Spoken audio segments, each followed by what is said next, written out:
If you were to ask an average person what nihilism is, they would probably say something along the lines of, "I don't know, that French guy who blew up a bunch of people in the street."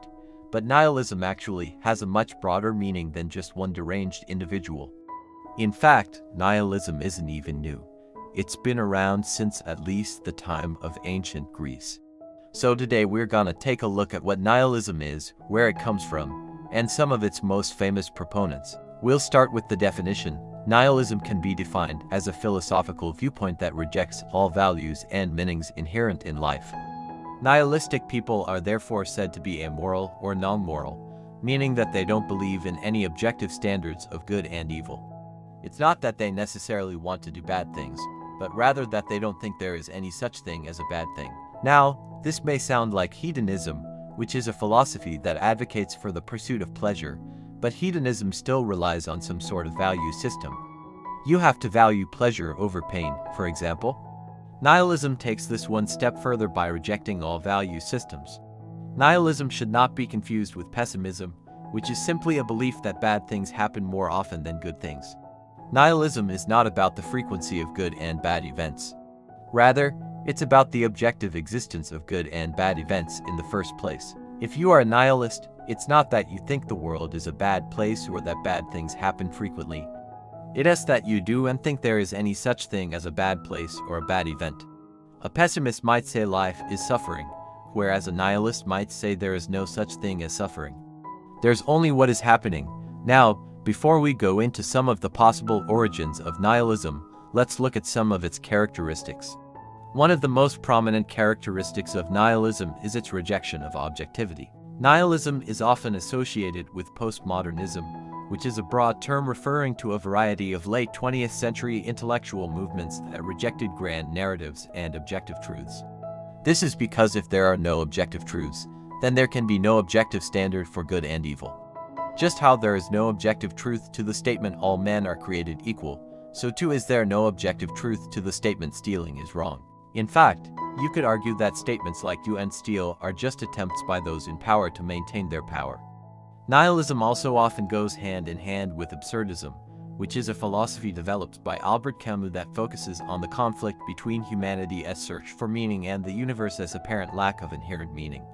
Again, this ties into the idea of there being no objective standard for good and evil.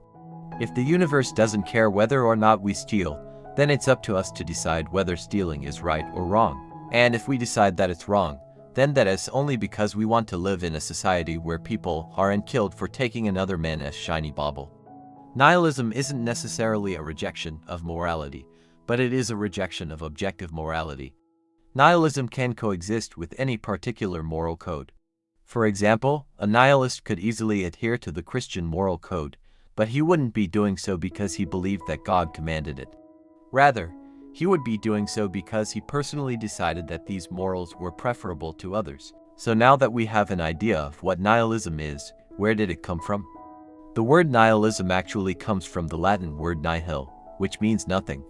In fact, nihilism was first used in the English language in 1864 in Friedrich Nietzsche's book The Gay Science.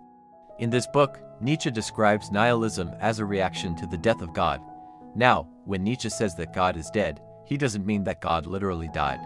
He is instead referring to the decline of traditional religious beliefs in Europe. Nietzsche thought that this decline had resulted in a loss of objective values and that it had created a crisis in Western culture.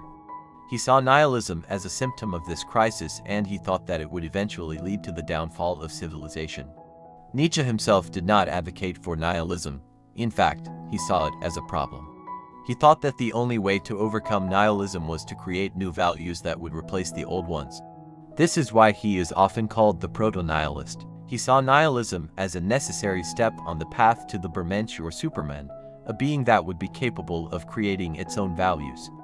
Another major thinker associated with nihilism is Jean-Paul Sartre, who was a key figure in the philosophy of existentialism. Existentialism is a philosophy that emphasizes the freedom and responsibility of the individual. Sartre believed that humans are condemned to be free, which means that they are responsible for creating their own values. Since there is no objective standard for what is good or bad, it is up to each individual to decide for himself. Of course, this does not mean that anything goes. Just because you are free to choose your own values does not mean that you are free to act on them. If you choose to act on your values, then you must be willing to face the consequences of your actions. Another important distinction in nihilism is the difference between active and passive nihilism. Active nihilism is a belief that since there is no objective standard for what is right or wrong, we are free to do whatever we want. Passive nihilism, on the other hand, is a belief that since there is no objective standard for what is right or wrong, nothing really matters. Nothing is worth doing or believing in. It's just better to give up and do whatever you feel like.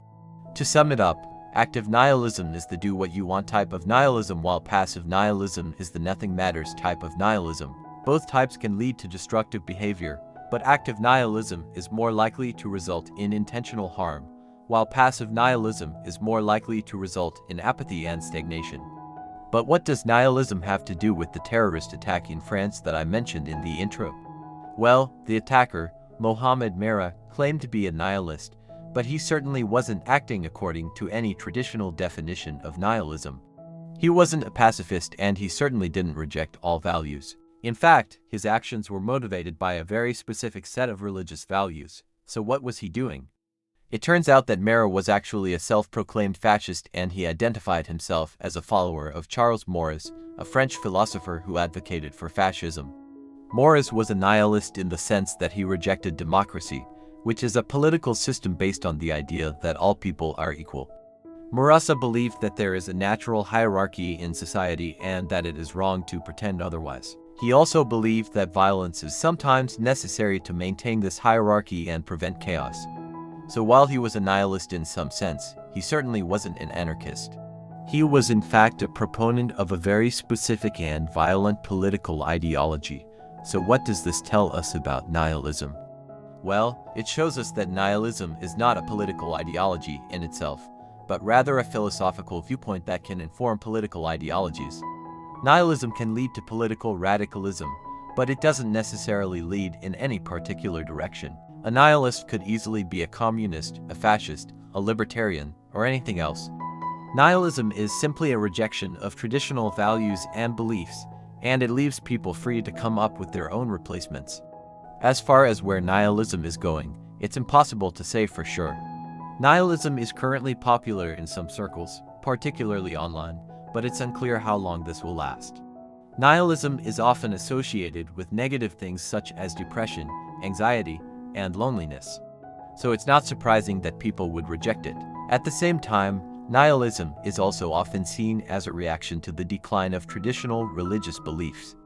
And given that religious beliefs are on the decline in many parts of the world, it's possible that nihilism will continue to grow in popularity. Only time will tell. Thanks for watching.